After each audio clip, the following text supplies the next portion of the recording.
सोचिए, कोई कहे कि उसे इस संसार से छुटकारा चाहिए, जन्म, मृत्यु, दुख, मोह, इन सब से मुक्ति चाहिए। पर क्या ऐसे मोक्ष की इच्छा भी एक स्वार्थ हो सकती है? क्या त्याग, भक्ति और साधना का अंतिम लक्ष्य दरअसल एक गहरे स्वार्थ की परछाई है? और अगर है, तो फिर वो साधक जो खुद को सबसे अलग मानता है, क्या वो सच में निस्वार्थ है या फिर बस एक नई किस्म की लालसा में उलझा हुआ? क्या मोक्ष की चाह भी मोह है? क्या कुछ ना चाहना भी एक चाह है? आज हम उठाएंगे इस प्राचीन प्रश्न का पर्दा, एक ऐसा रहस्य जिसने योगियों, ऋषियों और तत्वज्ञों को सदियों से बेचैन कर रखा है। तैयार हो जाइए, क्योंकि आज आप खुद से मिलेंगे और शायद अपने भीतर छिपे स्वार्थ से भी। स्वार्थ क्या है? स्वार्थ एक ऐसा शब्द जो सुनते ही नकारात्मक लगता है, पर क्या आपने कभी रुकर कर सोचा है स्वार्थ असल में होता क्या है?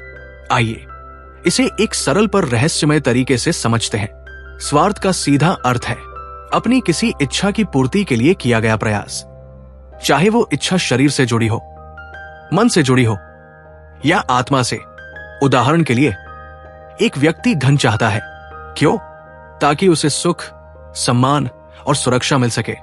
दूसरा व्यक्ति प्रेम चाहता है ताकि उसका अकेलापन भर सके, उसे अपनापन महसूस हो।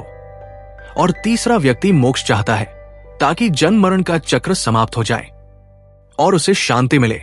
अब सवाल यह है, क्या ये तीनों इच्छाएं एक ही मूल तत्व से जन्मी हैं? और उत्तर है हाँ। तीनों का केंद्र बिंदु है मैं। ये मैं ही हर चाहत का मूल है और यही बनता है अहंकार।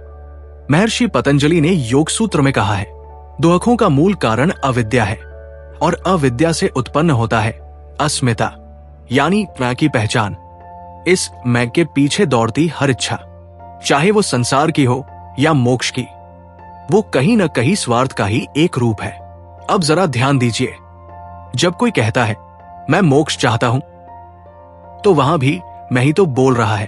उस मैं को शांति चाहिए, मुक्ति चाहिए। आखिर क्यों? क्योंकि वो थक गया है।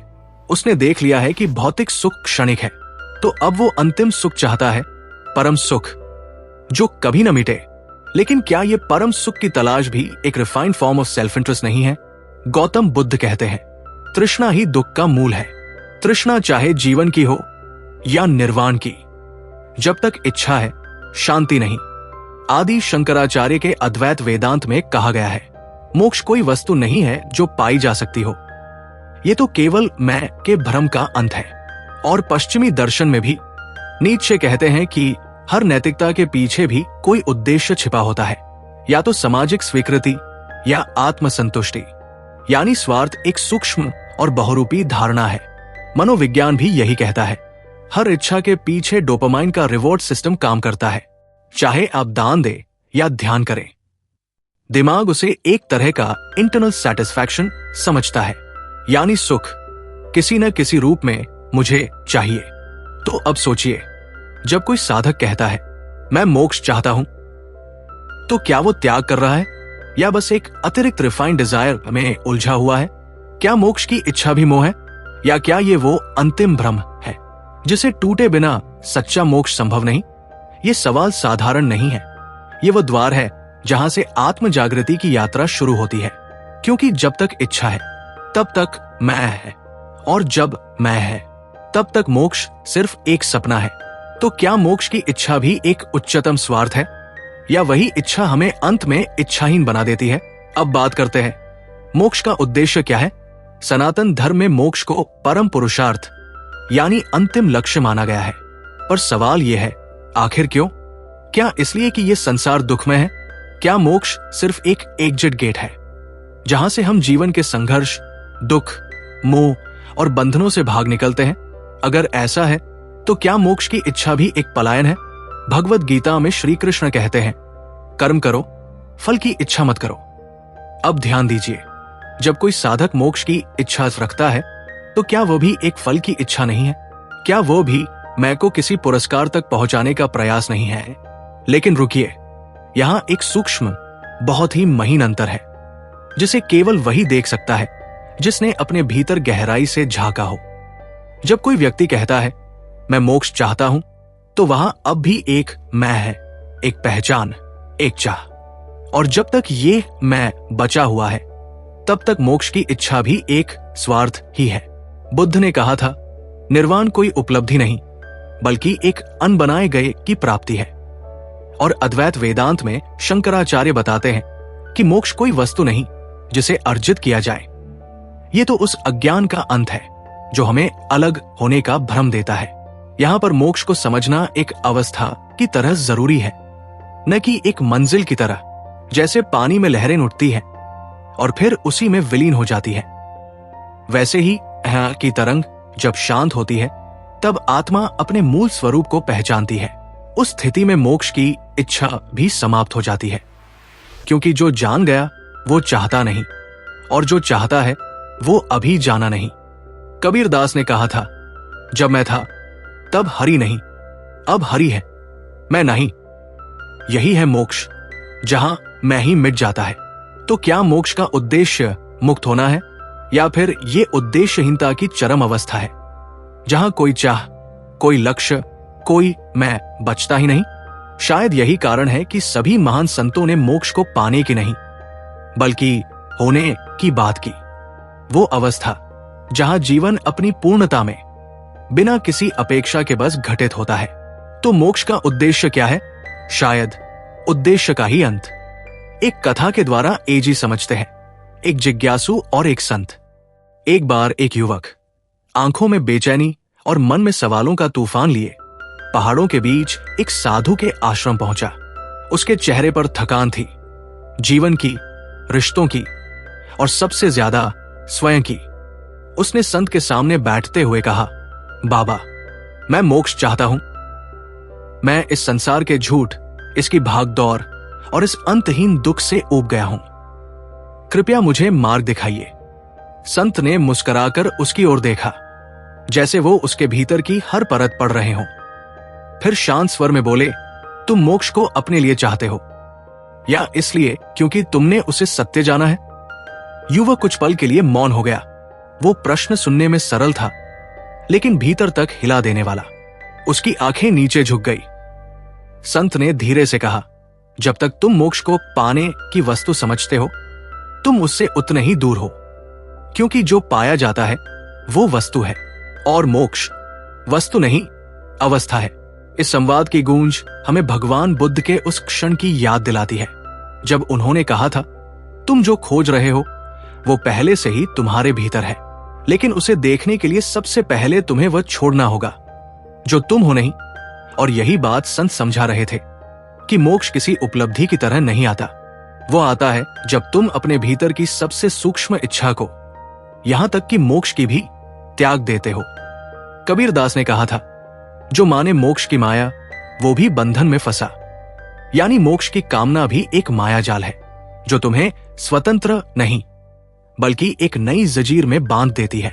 संत ने युवक से कहा, मोक्ष कोई गुफा में बैठकर ध्यान करने से नहीं आता। वो आता है जब भीतर कुछ भी पाना बाकी नहीं रह जाता। जब तुम इस बात को समझ जाते हो कि जिसे तुम मैं कह रहे हो वही सबसे बड़ा भ्रम है, और उस भ्रम के खत्म होते ही सब कुछ अपने आप स्पष्ट हो जाता है। युवक की आंखों में आंसू थे, न दुख के न ही खुशी के, बल्कि उस पहली झलक के जो शायद उसे अपने ही भीतर मिली थी। तो दोस्तों, ये कथा सिर्फ एक युवक की नहीं थी, ये हमारे भीतर बैठे हर उस साधक की कहानी है जो मोक्ष की तलाश में है, लेकिन जिसे ये समझना अभी बाकी है कि जब तक हम मोक्ष चाहते हैं हम उससे उतने ही दूर हैं, और जब इच्छा समाप्त हो जाती है तो मोक्ष अपने आप घटित हो जाता है। बौद्ध और उपनिषदों की दृष्टि, जिसे हम मोक्ष कहते हैं, उसे समझने के लिए हमें उस धरातल पर उतरना होगा जहां शब्द कम और अनुभव ज्यादा बोलते हैं। भगवान बुद्ध, जिन्होंने अपने भीतर निर्वाण को प्रत्यक्ष अनुभव किया था, उन्होंने स्पष्ट कहा, जहां तृष्णा है वही दुख है। अब ध्यान दीजिए, बुद्ध ने तृष्णा शब्द प्रयोग किया, सिर्फ सामान्य इच्छा नहीं। तृष्णा यानी वो प्यास जो कभी बुझती नहीं, वो चाह जो हमें भीतर से जलाती है। और आश्चर्य की बात यह है कि बुद्ध ने कहा, यहां तक कि मोक्ष की इच्छा भी तृष्णा है। यहां बुद्ध हमें झकझोरते हैं, क्या हम वास्तव में कुछ पाना चाहते हैं, या सिर्फ पानी की प्यास में जी रहे हैं, ये विचार हमें ठीक वही ले जाता है जहां उपनिषदों की गूढ़ गाथाएं मौन की गहराइयों में उतरती है।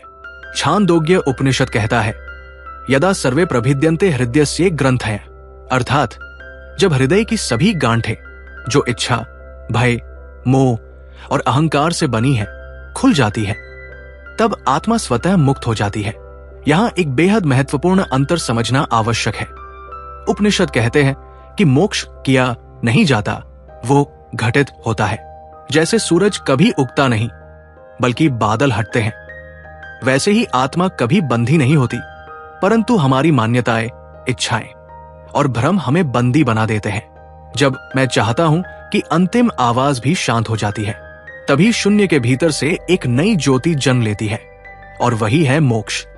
तो चाहे वो बुद्ध हो, जिन्होंने तृष्णा को ही समस्त दुखों की जड़ बताया, या उपनिषदों के ऋषि जिन्होंने स्वत्व की स्वतंत्रता को आत्मा का स्वाभाविक स्वरूप कहा, दोनों की एक ही ओर उंगली उठती है कि मोक्ष कोई गंतव्य नहीं, बल्कि उस यात्रा का अंत है जहां यात्री ही समाप्त हो जाए। निष्कर्ष, क्या मोक्ष की इच्छा भी स्वार्थ है? तो क्या मोक्ष की इच्छा भी एक प्रकार का स्वार्थ है? उत्तर है हां, शुरुआत में, क्योंकि कोई भी साधक यात्रा की शुरुआत तभी करता है जब उसे जीवन के किसी कष्ट से मुक्ति चाहिए होती है। वो दुख से भागना चाहता है या शांति को पाना, और ये पाने की इच्छा ही उसे साधना की राह पर आगे बढ़ाती है। यही उसका प्रारंभिक स्वार्थ होता है, एक रिफाइंड डिजायर जो सांसारिक सुखों से ऊपर है, लेकिन फिर भी इच्छा ही है।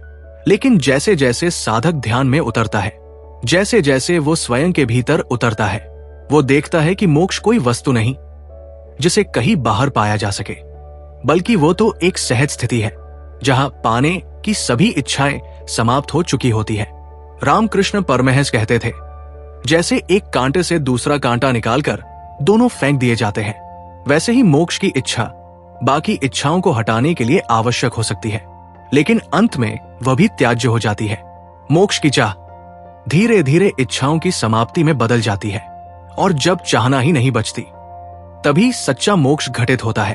तो यदि आप भी मोक्ष की इच्छा रखते हैं, तो इस प्रश्न से शुरुआत करें, क्या मैं कुछ छोड़ना चाहता हूं या कुछ पाना? क्योंकि जो कुछ भी पाने की भावना से जुड़ा है, वो अंततः भटकाव है, और जो सब कुछ छोड़ देता है, अपनी पहचान, अपनी उपलब्धियां, अपनी अपेक्षाएं, वो ही मुक्त हो जाता है। सत्य की अंतिम अनुभूति तब होती है जब खोजने वाला खुद ही समाप्त हो जाता है, और वहीं से शुरू होता है एक ऐसा मौन जिसे शब्दों में व्यक्त नहीं किया जा सकता, जिसे बस जिया जा सकता है। तो अब सवाल सिर्फ इतना नहीं है कि क्या मोक्ष की इच्छा स्वार्थ है, बल्कि यह है कि क्या हम सच में जानना चाहते हैं कि हम कौन हैं, या बस कुछ पाना चाहते हैं? क्योंकि जब तक पाने की कोई भी इच्छा बाकी है, चाहे वो मोक्ष ही क्यों ना हो, हम बंधन में हैं। मोक्ष तब घटित होता है जब मैं की अंतिम परछाई भी मिट जाती है, जब खोजने वाला ही समाप्त हो जाता है। तब जो शेष रहता है वही सत्य है, वही शांति है, वही स्वरूप है, और तब मोक्ष की भी कोई आवश्यकता नहीं रहती। अगर इस वीडियो ने आपके भीतर कुछ हिला दिया है, कोई नया प्रश्न जगा दिया है, या आत्मा को स्पर्श किया है, तो इसे जरूर शेयर करें, ताकि ये बात उन तक भी पहुंचे जो इस यात्रा पर है, पर अकेले हैं। कमेंट में बताइए, क्या मोक्ष की इच्छा भी एक मोह है, या वो इच्छाओं के अंत की शुरुआत है? धन्यवाद। फिर मिलेंगे आपके ही भीतर छिपे किसी और रहस्य की खोज में। तब तक मौन को सुनिए और स्वयं को जानिए।